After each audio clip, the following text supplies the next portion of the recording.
Hi, everybody. This is Dr. Geoff Tucker, and welcome to the Horses Advocate podcast, where we help horses thrive in a human world. Everyone calls me Doc T, and you can too. Thank you for being here. I'm so grateful. And that's not just words. That's truly an appreciation for all of you who decide to click play and listen to me as you're mucking your stalls or driving down the road. And I try to make everything worthwhile, and everything that I read and learn, I try to apply to how it helps us with our horses. This subject that I'm doing today may not help us, frankly. About 5 or 6 years ago, I wrote a blog called Houston, We Have a Problem, which is an article I wrote for the Equine International Veterinarian, a magazine that went worldwide. And I was honored to be part of that, to the point where when I went to meetings, veterinarians would see my name tag and they say, "Oh yeah, I read your stuff. That's really cool." And the past president of the AAEP actually came up to me and said, "Thank you, you're doing a wonderful job." So that was really nice. But it started with a conversation I had with a director of a veterinary hospital, veterinary teaching hospital, university, who told me that he was graduating 119 students that year. And I said, "How many of those students are going to be good horse vets?" And he scrunched his face up and looked at me and says, "Good?"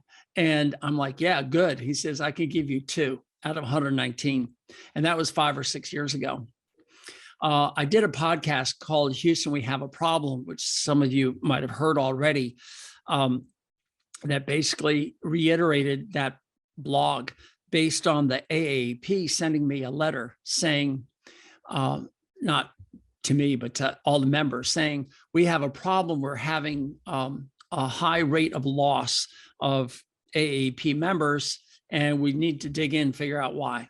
So the American Association of Equine Practitioners, AAEP, decided to put at their convention 2 things. One, they invited a keynote speaker in. Her name is Megan Johnson, who had a keynote called Zap the Gap, Generational Differences Examined. And I thought that was a really interesting one. And then they had a whole section, about 3.5 hours of veterinarians who either were having problems as being equine veterinarians or had already left the equine veterinary profession to pursue other things. And I wanted to bring to you today their opinions and views. And it's mind-blowing. It's absolutely mind-blowing. But let me start with a 2021 AAEP keynote, Zap the Gap, Generational Differences Examined. And I'm going to read some of my notes. And and she's quite good. She talked about the positive and negative attributes of the older generation and the newer generation. And I'm just going to run over these. Positive for being older is you have experience and wisdom, you know how to respond to emergencies, you're hardworking, you like face-to-face conversations, you're knowledgeable, dependable, and arrive on time. I guess that pretty much describes me. But the negative things are we're stubborn, unwilling to change, don't like change, we're territorial, and we're not tech savvy, and we're stuck, and we stereotype the new generation. And I kind of disagree with that because, yes, I'm stubborn because of my experience, but I'm also listening to everything that's out there. So I don't think I'm that stubborn. I do give my opinions. I'll admit that.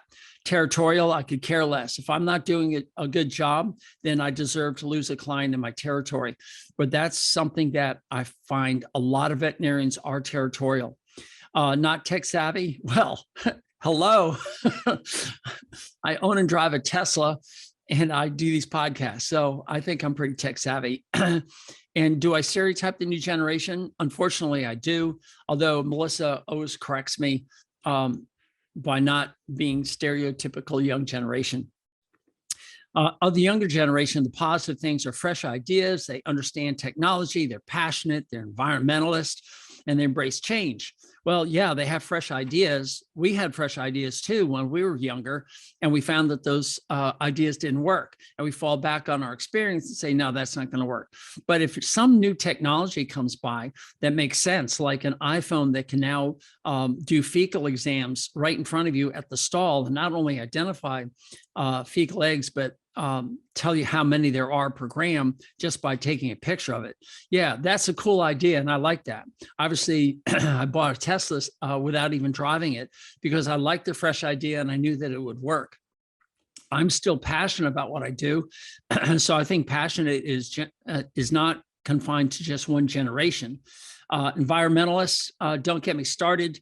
If you want to read a really cool book called Ravenous, it's about the life and times of Otto Warburg, and you'll hear me mention this several times, and I might even do a book report on it.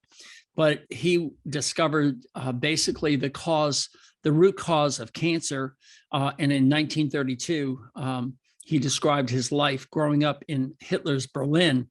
Hitler, if you don't know, because you're young and you just don't know anything about history, he was a leader of the Third Reich of the Nazis of Germany that led to World War II, and slaughtered so many Jews.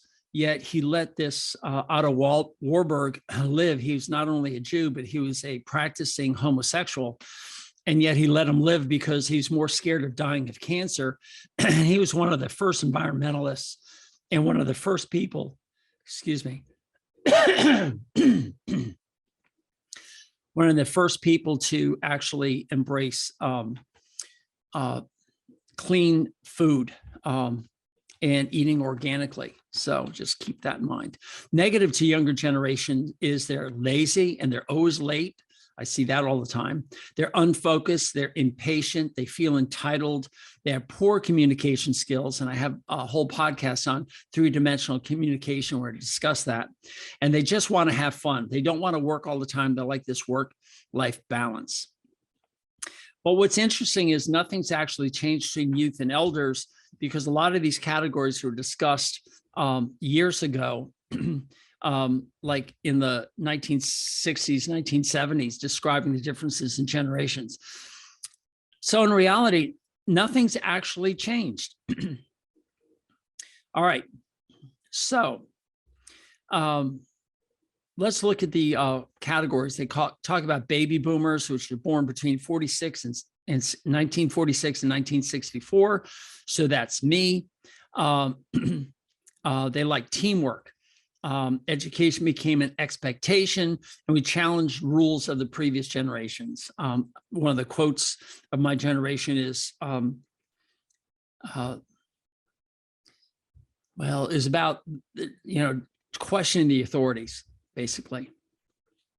Then Gen X came around. They're born between 1965 and 1980. They're the smallest generation because we had a decreased birth rate. They were latchkey kids and learned to be very independent, and they learned to watch TV a lot. Then you had the millennials that were born between 1981 and 1996. They had increased birth rate, basically because the baby boomers were making a lot of babies. And a lot of them were born then. Melissa's part of that. My son, Matt, is part of that. They basically like quality of time. That's most important to them. They usually have one parent involved because the other parent was working. They're most of them are close to their parents. They're 80 million large. It's the largest generation. And the environment is very important to them. They replace the corporate ladder with a lattice. And a lattice is like what you let plants grow up on. They can go in any direction. So it's not being stuck on one ladder going up to the top, but they work sideways as well. They make many connections, and anybody in the company can talk to anyone. They collaborate, they'll have mentorship, and a high desire to have feedback. In other words, you're doing great. They're willing to work hard, but they want a balance and they want a sense of purpose. And I think we all would like to have that. I don't think that's stuck in a generation, but it certainly is seen a lot in the millennials. And of course, from 1997 to 2012, we have Generation Z, which is 75% use smartphones over iPads. I thought that was fascinating. So they're stuck to the phones constantly. And that's why we're trying to make a membership that's going to be available on the smartphone as an app. Social media is very important to them. They're the first digital generation, and you have to understand that Windows 95 was in 1995. And so they were raised for that. I remember raising my son on DOS and then switching him over to Windows. So he's part of the digital generation as well. And they have an ethnic diversity. Anyway, that's pretty much it. There might be a page 2. I just can't find it right now. But let me dive into the whole purpose of this podcast. And that's to talk to you guys as equine veterinarians that are, equine horse owners who depend on your equine veterinarian to come out and help you in your time of need.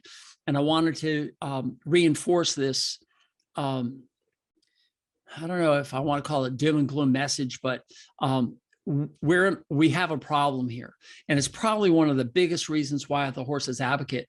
So people who don't have access to veterinarian can at least get some good ideas on what to do to handle their own emergencies, and more importantly, to prevent it. Remember, if you want to quote me on anything, you'd say the best colic to have is the one that doesn't.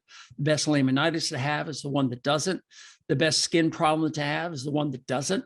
So preventing all of these things is so important, and it'll increase the health of your horse. And your veterinarian is still important for so many reasons, but they're not being constantly bombarded with all these things that could be preventable. And I think preventing is something that every veterinarian wants for their horse owners out there, to prevent as much more efficient use of their time and efficient use of your money. But when the vet does come out, they will charge you. I'll never forget the one day when it was pretty popular for veterinarians to come out with their paste dewormers and administer the paste dewormers to the horse. And I'd have my truck filled with these things. And one day I came out to this one client. She said, we've decided that we're going to buy our dewormers through the catalog and save some money that way. I hope you don't mind. And I, of course, me being a little bit of a wise guy, said, absolutely, I don't mind at all. I think that's really good use of your time and money, and will help your horses do better. And I can stay home now and not come out and deworm your horse. That's good. You can do it. I think it's great. And by the way, I hope you don't mind that I'll charge you more for when you do call me out for the colic. And that shocked them. And these guys are school teachers too. And they just didn't understand the concept that there's an expense, an overhead for every veterinarian out there that needs to be met. And you as horse owners are demanding the best quality equipment in digital x-rays or digital ultrasound or shockwave or whatever you have that you've asked your veterinarian to bring out in their vehicle to apply to your horse. And that's a huge overhead. And somebody's got to pay for it. So if you can prevent a lot of diseases and take care of things yourself, the trade-off is that they may have to raise their prices to meet their costs and have a good living themselves. And you shouldn't deny a veterinarian for having good living. But that's really not the problem that we're seeing here. There's plenty of people out there who are believing the sponsor of this whole section on, where do my notes go? Anyway, I've got, I know where they are. Brain fart, sorry, I do this constantly. Just have to bear with me. Keeping equine practitioners in equine practice. That was the whole section. That's the whole title of the section. And of course, it's sponsored by Purina. And if you keep feeding your horses a lot of grain, they will become inflamed and your vet will have a guaranteed income. So yeah, sorry, Purina. We're in bed with them. It's hard to break away from it. Somebody's got to pay for all the overhead of these meetings, and Purina is more than willing to step up and pay that. So just beware. All right, so the next part of this podcast is going to be off the slides that these guys presented, and I think they're just fascinating. The first one was given, put on by Amy Grice. She was a veterinarian in New York for the longest time. She's part of the Rhinebeck Equine, and she and I had actually conversed several times. I think she now lives out in Montana, and she got her master's in business administration, MBA. So she's both a veterinarian and MBA. And her biggest thing is looking at the economics of equine practice. And some of the stuff that she gave here was absolutely fascinating. And I'm going to scroll through there. Her first thing was that most veterinarians increased their income during COVID.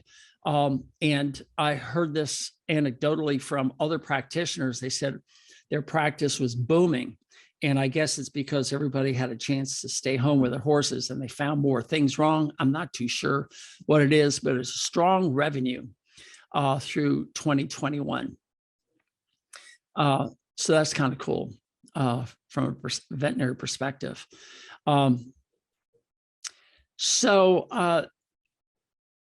Let's see. My practice was busier in 2020 compared to 2019 in the following ways. Number of emergencies went up, number of new clients climbed 63%, number of invoices 65%, number of hours worked 59%, an amount of revenue earned was 70, almost 71%. And that's just crazy. And when they compared 21 to 2020, it was almost virtually the same. So it grew even more in 2021. And that just is crazy. Anyway, so that's good.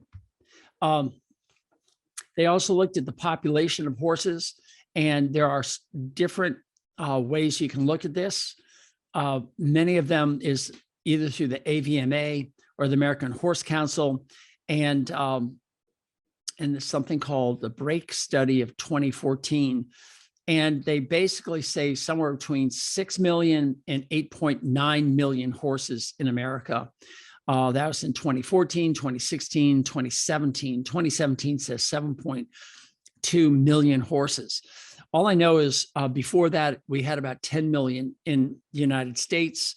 Worldwide, I read something like 80 million. I think it's down to, 100 million. I think it's down to about 80 million now. So the number of horses are decreasing. And I think that's one part of the scale. But on the other part of the scale, they said the pet horses fall by 61%. Of course, she puts a question mark to that. And I agree, some of these numbers are questionable. But and then they go into other demographics of horse owners and how much money they earn, and male and female, and how many horses per family. And none of that really is any big deal here. But what is important is that the number of equine veterinarians that are exclusively equine veterinarians from 2019 to 2020 has stayed just about the same, from 4,125 to 4,184 equine exclusive veterinarians in the United States. Again, sorry, I'm not including any statistics outside the US. But they're getting younger and younger. And I thought this was interesting. 44% of them are under 50, 17% are between 51 and 60, and almost 27%, that's 1/4 of the population, are over 6 years old, yours truly included, which means that about 60 equine veterinarians are going to retire per year, according to the AVMA, and it's growing 3% per year, which means our attrition rate just from retirement is increasing.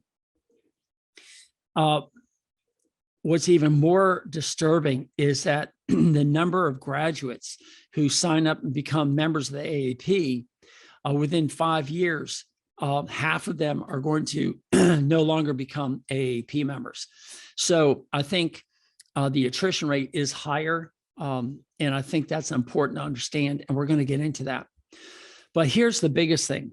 Starting salaries in 2019 was not split by gender, but the mean starting salary for a horse vet exclusive was $53,800. Now, that's just crazy. I said in my blog 5 years ago that you could earn more money driving a truck. And if you go out there right now, there are billboards saying we'll give you $1,000, $3,000, even $5,000 as a sign-on bonus if you become an over-the-road truck driver and work, and you're going to get a six-figure income, which means $100,000 or more. And you don't have 4 years or 8 years of education to get a veterinary degree. You can just go out there and start learning how to drive a truck. And if you're any good at it, Walmart is looking for you. Everybody else out there is looking for you to be a driver. And that was in 2019. What's even more shocking is in 2020, they split it by genders, and males are earning $75,000 on average, and females $56,000. Now, if you just open your eyes and look, almost every veterinarian coming out of vet school is a female. Is 50-50 back in 1984 when I graduated, and now it's about 90 or more than 90% are females. And most of them, most of the equine exclusives are going to be females, and they're only earning $56,000 versus males at 75,000. And this is in 2020. Talk about gender inequality. That's crazy. I mean, they have the same abilities. Why aren't they being paid more? But hold on, folks. That's not really the story on this view. It's not just that difference, but if you go up 2 lines, I know you can't see this and you're just listening, but companion animal exclusive, that means dog and cat vet. That's inside a heated building in the winter, a cooled building in the summer. There's no flies. You have techs running around doing all the work for you. And you have clients coming through the door, and you don't have to drive on some crazy interstate in the pouring rain or snowstorm to get to the person. Starting salary for men, $98,600.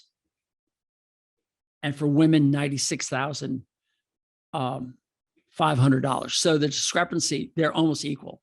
And I think that just is experience, because the men probably been out there longer, they're older.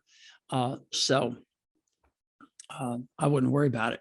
But anyway, the point is, do you want to become a horse vet and earn somewhere between $56,000 and $75,000 starting salary, or mean salary? Or do you want to become a small animal vet and earn $95,000 to $98,000, or $93,000? To me, it's a no-brainer. The difference is $30,000 maybe, and you have this huge debt. I mean, to become an equine veterinarian, unless you've got money in the bank and you can pay for it, most of us had to take out loans to get through it. And those loans will haunt you for a long time. And the payment on these loans is so expensive that most people can't pay it with an average salary of $56,000 to $75,000. So that's crazy. Now, here's another thing. There's a lot of stress in these young vets. And this is just equine. I'm going to read you like 10 categories. Do you connect with your friends? Yeah, about 25%. Do you exercise? Yeah, about 42%. Just don't have the wherewithal to keep caring. Whoa, that's a big one. 20%. Feel irritable and short-tempered. 35%. Use drugs or substances to help you feel better. Well, luckily, that's the lowest thing at about 10%. Do you drink alcohol? 35%. Do you eat too much or lose your appetite? 35%. Do you cry easily? 18%. Do you feel anxious, sad, or depressed? That's about 35%. Have no interest in hobbies or doing things? That's 40%. And feel exhausted? That's 60%. And that's just from a survey. You can't really do a lot, but it is showing a pattern. And that's scary. And almost everywhere I turn, they're talking about suicide prevention in equine veterinarians. And it blows my mind. And yet I've known at least one or two that have committed suicide. It's just crazy. So yeah, we're having a lot of stress in our industry. And then add on top of it, employers can't find employees. According to this survey, 33% of any equine practice is having trouble finding, having a great deal of trouble, difficulty finding and retaining an associate veterinarian in the last 2 years, with another 23% or 24% for a total of almost 57% of the respondents saying that they're having some or a great deal of problems either finding or retaining horse vets in their practice. Only 28% said no, hiring and or retaining associates has not been difficult for my practice. So with 3/4 of the equine veterinary field having trouble, there's a ton of problems.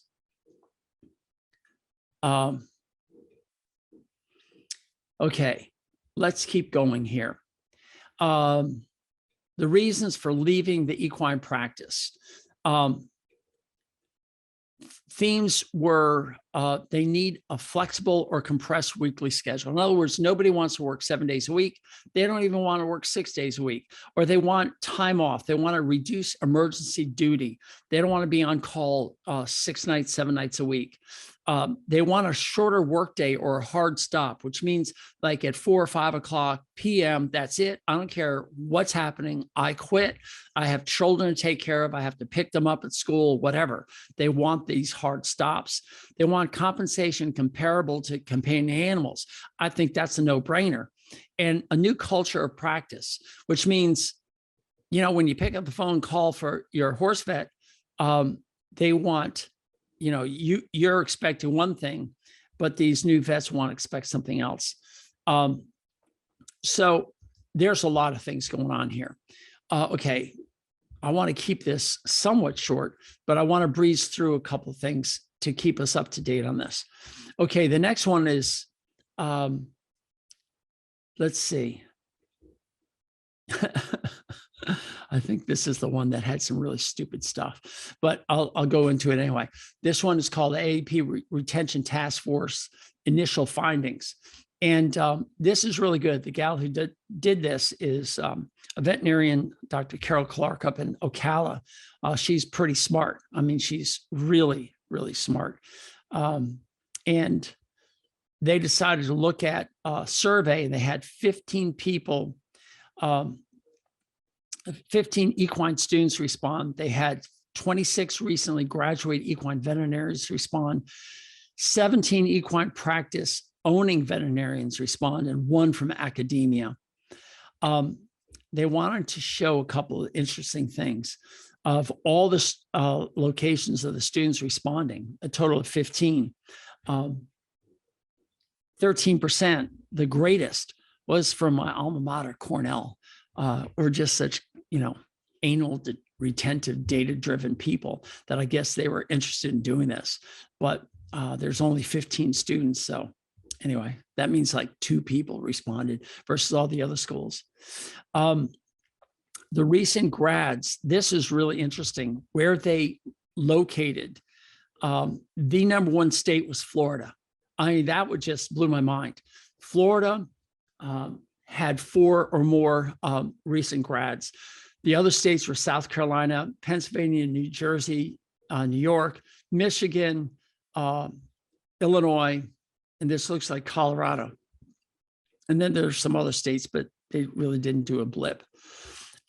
Those are recent grads where they were located. The practice owners, this is a shocker. No, it wasn't. Texas is #1. And that makes sense. There's a lot of equine practices in Texas. And equal to Texas was Pennsylvania, which I thought was fascinating. and then followed by Virginia, New Jersey, and Florida. And the rest of the practice owners didn't even register in the other states. I mean, they're pretty faint. Colorado and looks like Iowa, which just means one person. But what pushes students out, I thought was pretty interesting. The problems for students that there's a poor intern experience. And internships are where a student comes out and spends a couple of weeks with a practice out there to learn what people are doing. And unfortunately, a lot of these students come in and they're given the dirt jobs. I mean, just crap. And it's like a rite of passage, I guess. I don't know, but we got to do a little bit better than that. They worry about not being able to pay their student loans upon graduation. That is a big one. I mean, when you're $200,000-$300,000 in debt and you're only being paid $56,000, of which you have to pay your rent and you have to pay your food and your car. I mean, how is the person supposed to do it? It's just crazy. Fear of losing their passion for work, not confident with the practical skills they're building in vet school. I mean, we see this all the time, don't we, horse owners? You see the new grad coming in and they're just like, they don't even know which end to stick the thermometer in. They're so overwhelmed. I tell people, because I heard this when I was a vet student, I was told by the older vets that everything that we learned in our first year. I mean, that the older vet knew in 4 years. So they had condensed because they added so much material. And now I joke that the younger generation has so much material packed in that it's just crazy. There's so much to learn. And most of it, I got to tell you, is crap. It just doesn't make any sense. I joke, I say the first year they spent learning how to say in multiple ways, hey, let's draw blood, because they rely so much on blood work to make a diagnosis. And the joke is, my horse cut its ear. Okay, well, let's draw blood to see the reason.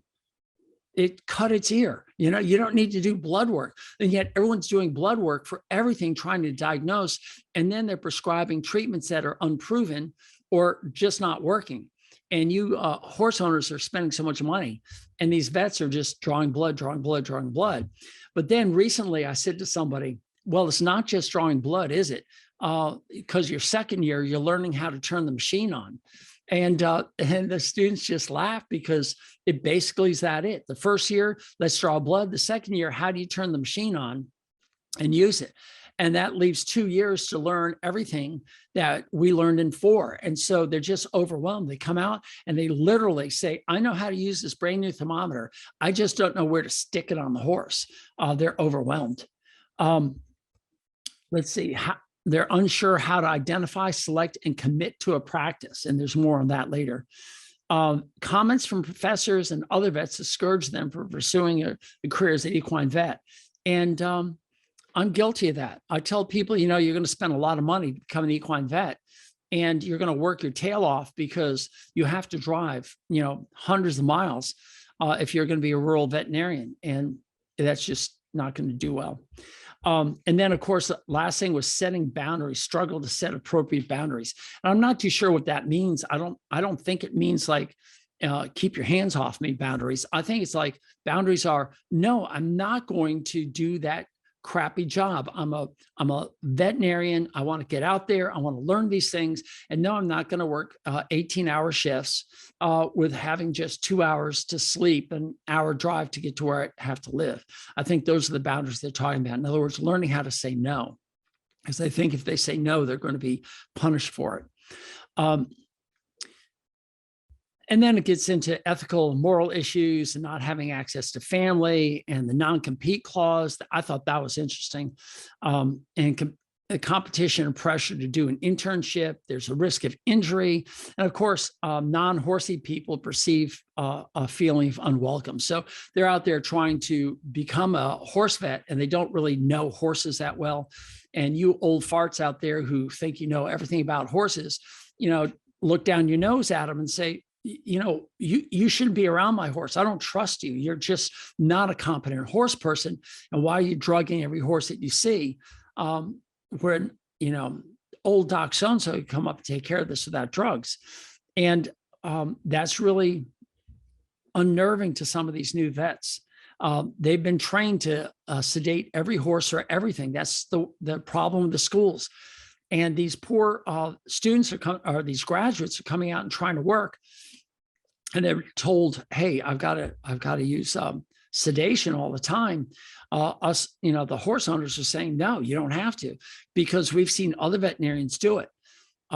And there's no time for these new graduates to learn horsemanship skills. They're thrown into the fire and expected, or thrown into the deep end of the pool, and they're expected to swim, and they just don't know how to take care of things. The non-compete clauses I thought was interesting. I heard in the panel, some of these veterinarians are working very hard for practice for 2 years, maybe 3 years, and they've made commitments in purchasing a house. They're married, they have children in school. Their husband has a job which has good pay or good benefits. And all of a sudden, these guys say, "Look, I got to get out of this place. They're not listening to me. I don't feel wanted. I'm being overworked. I don't have time for my family. I'm getting burned out, and I've got to leave." And they look at this non-compete clause that they signed when they first got on, which nobody really cared. Of course I'm going to work forever here. And now they're told that they can't work for 3 years, and they can't pick up their family and move. So what happens? They basically go out and become a small animal vet, because that's not in competition of the horse vet, and they become a small animal, and they're out of the equine world. So there's another one gone. So I read this one quote. Let's see. It was so funny because the language. Okay, this is on competition. And I'm going to quote, I'm just going to read off the slide. Starts with the word "like." And I got to tell you, I stereotype young people when they start to say, "Yeah, like," or whatever, or these catchphrases, because they don't have the brain power to put together a structured sentence and come out with clear thoughts. So let me read this to you.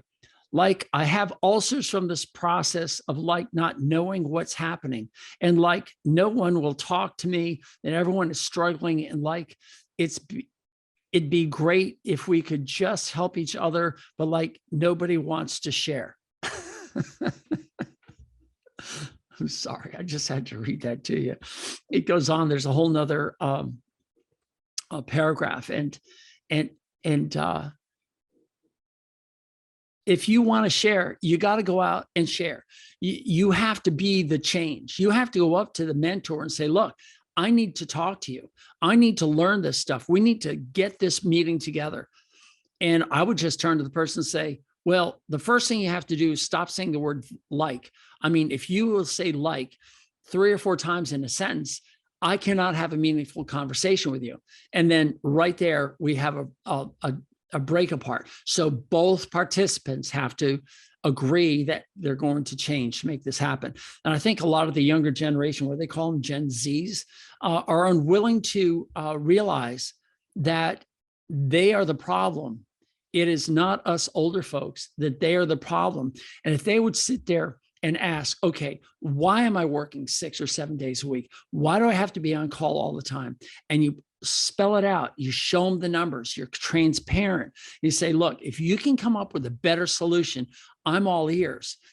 But nobody's willing to communicate. And I think that is the biggest problem right now in keeping the horse equine veterinarian together. And you as horse owners have to realize this. You as horse owners have to realize that this is a huge problem, not just suicides and attrition due to retirement, but the individuals, the generational gaps. A lot of you horse owners out there are 40 plus years old, 40, 50, even 60, getting into the horse world. And you've had a lot of experience, and out comes this, 25, 30 something year old young lady who has credentials, has passed and done all the things that are necessary to become an equine vet. and they stand in front of you so unsure of themselves, and their backbone is based on theory and learning, book learning. And you as the horse owner are looking at them, say, well, you know, the thermometer goes in over there, and you lose all faith and confidence. And there's a fork that's driven between them two. And that girl is going to be gone in 2 or 3 years, just gone. And she'll be taking care of your dog and cat at some point. So it's a shared responsibility. Practice owners have to become flexible. They have to start listening to these young kids. The young kids have to become more mature and realize that it's not all about them, that if they really want a viable practice, these are the parameters that we have to work in. It's like anything else. The rules of physics apply. If you want to fly a plane, you have to apply the theories of lift and thrust to get that plane up in the air and keep flying. And if you lose lift or thrust, the plane will crash. Well, lift and thrust apply to our everyday work life. It applies to you as horse owners. It applies to all of the veterinarians who are listening to this. It applies to the young veterinarians, the older veterinarians, the same way. We have to maintain certain things like, I'll never forget, James Herriot nailed it. It wasn't James Herriot. It was his boss, Siegfried Farnham. If you don't know what I'm talking about, the wonderful books called All Creatures Great and Small, and all the various other books that came from that changed the lives of most people living in the 1980s. It showed what veterinary life was like back in the 30s and 40s.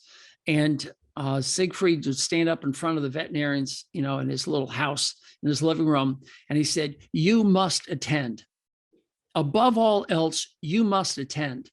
And I've lived by that. Whenever somebody calls me, it could be any day of the week, anytime. If I answer the phone, or if I get that phone call, I will respond. I will say, I'm sorry you're having troubles with your horse. Let's dig in, try and figure out what's going on. And 9 times out of 10, the owner just wants to hear somebody talk. And I have a passion about that, and I enjoy that. But there's a lot of people who say, no, it's 5 o'clock. I'm not answering the phone. That's it. And I'm now accepting that. Just in my life, I need downtime too. The longer I'm in this game, if I don't have some downtime, I'm going to burn out myself. So, and you know this too, in your own world, you need some downtime. Most of you go out to the barn to get your downtime, but that's when you start to see the problems. And so you pick up the phone and you call and you want some help immediately. And sometimes immediate means maybe in a couple of hours, maybe by the end of the day, you get a return phone call. This is why you have to be preventing so many of these diseases. And the more you prevent the diseases, the better off you're going to be. And as far as getting emergencies that require response. And the onus is on you too, as a horse owner. You're listening to this podcast, and you might be a member of the Horses Advocate, which is really good. And you need to literally spend some of your time committing in 2022, or whenever you're listening to this, say, you know what, I'm going to commit to 3 hours a week where I just sit and learn. I read, I study, I invest my time into making my horse do better. But most of us just get up, it's morning, I go out there, I muck the stalls, I turn the horse out, I come back in, and I don't spend time actually learning about this creature. Just like we don't learn about how the car works, you know, or how the plane flies. We just trust that there are professionals out there that are going to help us. What I'm trying to tell you is those professionals in the horse veterinary world are diminishing, and they're locating to heavily concentrated horse areas. And if you're living in an environment, a rural environment where the horse vet is, 50 miles or more away, you may be on your own. And these vets need time off. And if they're a solo practice, they may say, look, come 5 o'clock, I quit. I've got my kids I've got to worry about. I've got my husband who's coming home, or whatever relationship they've got, or reason why. They're going to say, I need this time for myself, because if I don't, then at 9 a.m. tomorrow morning, I'm not going to be at 100%. And I think that's important. We're all just biological creatures that need our sleep, need our rest, need our time off. This is why we have a Sunday in most cultures. We have a Saturday or a day in the week. In the horse world, Mondays is a down day. Nobody does anything with horses in the show circuit. We all have a day where we go down and we take care of the other things in our lives. Clean the house, get groceries. We just need this time for ourselves. And we have to understand that as horse owners. So the more we learn about our horses, the better off we are. I think I could go on about this. I think there's one gal who her whole thing was about finding success and satisfaction in solo practice. She seemed to be really good at this. I forgot where her practice is. I think it's in the Northeast someplace, because there's snow in the pictures and it looks like Vermont. But she was really good. And I think there's a lot of solo practitioners out there that are doing well. And I think there are some veterinarians who are realizing that we have to communicate with other practices and not look down on them as a threat to our business. I know that there's a local veterinarian here who just sent out a letter to everybody via Facebook, believe it or not, via Facebook, and saying, hey, look, if you're not a client of ours, don't call us for an emergency. We're not going to answer the phone if you're not an established and regular client.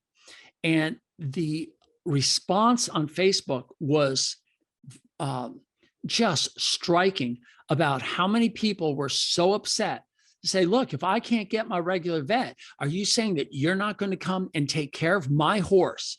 What kind of horseman are you? What kind of veterinarian are you that you would deny service, even if I lived a mile away from your practice, that you wouldn't come because I've selected some other vet to come and do a lameness exam or dentistry or something else? I mean, how dare you? And they had to pull the article off Facebook. And it was so striking, but this is what's happening in practices these days. They're so worried about their bottom line, and they're not willing to open up and say, you know what, we all have to live together. And you know what, this first week of the month, I will do all emergencies for you. I'm not taking your practice. I'm just going to do a good job. And at the end of the day, they're still your client. That's the way it should be. That's the way it's always been in my practice. I've always appreciated if I'm doing a good job and I'm not there and some other vet comes out and takes care of it, and your horse survives and they decide to go with the other vet, that's just the nature of life. I mean, that is the nature of life. There's no contract that says they have to be my client. I have to earn that respect every day. But I think most veterinarians are scared to death to earn that. And it just strikes me crazy that people are so scarcity conscious. They're so afraid that they're going to lose what they're working for. But that's what's happening in these practices. I see it all the time. Well, if you don't get your horse's teeth floated by this practice, then we're going to deny you service. So if you want to use Dr. Tucker to float teeth, we're just not going to come do anything else. And that's actually illegal in most veterinary practice acts. But it still goes on all the time. They pressure people and it's just unconscionable. But this gal who had a solo practice, she's doing really well, but she has certain times off and she shares emergencies with surrounding practices. There's a whole group of vets up near the Ocala, Gainesville area that have done this. And these women have gotten together and say, they write out exactly what they're going to do. And they meet once a month on a Zoom meeting and they discuss, how they're going to do it, make sure that everything's working smoothly and that we all understand that we're here to help each other so we can have some time off with our family, because we know that's more important. Because if we don't take care of ourselves, we won't be here in the future to take care of your horses. And we have to understand that. So when you're a horse owner and a strange vet shows up and says, well, I'm on duty, don't freak out. Just be grateful. Because if you want Dr. So-and-so to come each and every time at your beck and call, they'll get burned out. I'll never forget, I had a client in my original practice that called me day and night. She'd say, Geoff, she had that really weird accent. She said, I heard a noise out in the barn. Will you come? And I'm like, You heard a noise in the barn. Yes, I know it's winter, but I sleep with my window open so I can hear everything. And there's a noise going on out there, and I need you to come and check this out. That client lived a full 60 minutes, maybe 55 minutes away from my house. And she wanted me to leave my house, my warmth of my bed, and go all the way up there to make sure that her horse is okay. That's crazy. I did it, but it's crazy. And most of the younger generation aren't willing to do that. And they basically say, no, I'm not coming. And then you're stuck. So we all have to be flexible. We all have to look and say, okay, what's important in our lives? There's a veterinarian right down the road from me, not 2 miles from my house. She has an emergency only practice. So if you have a horse that has an emergency, you can call her. She will not vaccinate. She will not do cognizance. She will not do anything else. She'll come and do that emergency and give the report back to the referring veterinarian. I think that's fantastic. I think that's the way it should be. And I think a lot of people can earn a lot of money if that's something that these vets like to do. Let's see, I think I'm pretty much through all these presentations. And I think I pretty much told you what is important, that 1.4% of all graduates graduating from veterinary schools are going into equine practice. So out of 100, you have less than 1.5 of them going into equine practice. And I forgot how many vet schools there are now. They've increased in North America. I think it's like 30, give or take. And if that's the case, you're having, I don't know, 45 vets coming out of vet school, going into equine practice. And almost all of them are going to Wellington, Florida, outside New York City, or outside Los Angeles, outside Chicago, or outside Dallas, or someplace that has the money driving the income of the owners to hire these veterinarians. And you're not getting the veterinarian to go out in the rural area, and they have this huge overhead, this debt that they've got to pay for. And 1.4% are going in, and we're having an increased rate. On average, 50% of them will leave the profession in 5 years. So yeah, we have a huge, huge problem. And I hope I'm not alarming you to the point of being scared. I'm just trying to ask you to share this podcast with every horse owner that you know, so they understand what the problem is, and they understand that the solution is a responsibility of you as a horse owner, as me as an older veterinarian, and the fresh grad that's coming out. I don't care what generation you're from. That's irrelevant.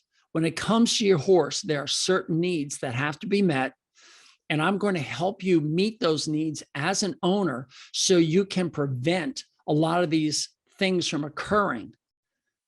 But when they do occur, you have to understand that the horse vet is a human, just like everybody else out there, from the president of your country to the street sweeper.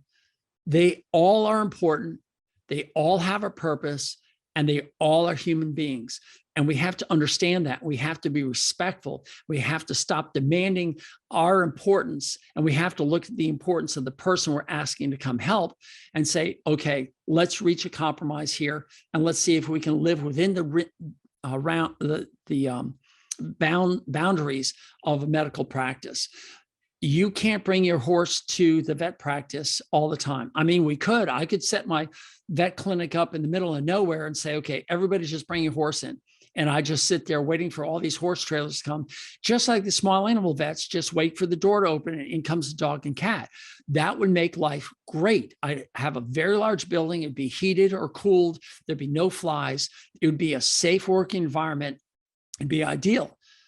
But try to get the horse that doesn't want to load into a horse trailer to come to this clinic. It's just not going to happen.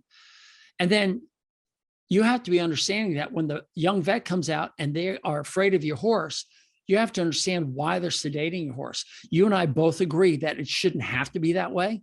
But I think the young students should go out and learn how to work with horses so they don't have to medicate every horse. There's a compromise here. We all have to do our part to get there. And I hope this podcast is going to touch the minds of many people listening to it. Realize that if you got a problem, you got to be looking in the mirror and you have to change yourself, because I can't change these young veterinarians and I can't change your opinion of me and what I do, but I can change what I do. I can become more available. I can understand more. I can listen more. I can teach more. I can become a better mentor. I can put more courses on this website and show people how to take care of certain things, how to become a better horseman. And in this year, that's my goal. I'm just going to try to get as many courses out there. And for those people who really want to dig in and learn, I'm going to just try to make this material available. Anyway, this Doc T, yes, I got reading glasses. If you're watching this, if you're not watching it, it's not that my eyes have gotten any worse. I've always had difficulty reading stuff up close, but I'm just reading more and more. I mean, it's just crazy how much I read. I listen to a lot of podcasts. That's true. And I've got great far vision, but up front, I just decided that I was going to make it a little bit easier so I can read more. And I'm doing that for all of you guys. I'm trying to bring all this information to you. I've got a ton of more AAEP courses that I have to take for my continuing education. I've finished listening to all the dentistry ones. So I'm going to put out another podcast on that. And I got to tell you right away, there's so much to say. Anyway, thanks for joining me. I hope this time was spent wisely with you guys. In other words, you spent your time wisely with me, learning stuff. So Doc T out, and talk to you next week. Bye. Hey, everyone. Doc T here. Thank you for listening to my content. Would you do me a huge favor? Would you please subscribe, comment, like, thumbs up, and give a star review? However it's presented to you, I want you to do that. There's two reasons. The first, of course, is to improve this product. This way I know what you like, what you don't like, what I can improve upon, what topics you want me to cover. But more importantly, it's also going to help others find me. And by doing that, you are now engaged in this mission of helping horses thrive in a human world. By you helping, we can reach others. And that I would be so grateful for. And remember, go to thehorsesadvocate.com for updates on this information. Thehorsesadvocate.com. And again, thank you so much for being here. Doc T out.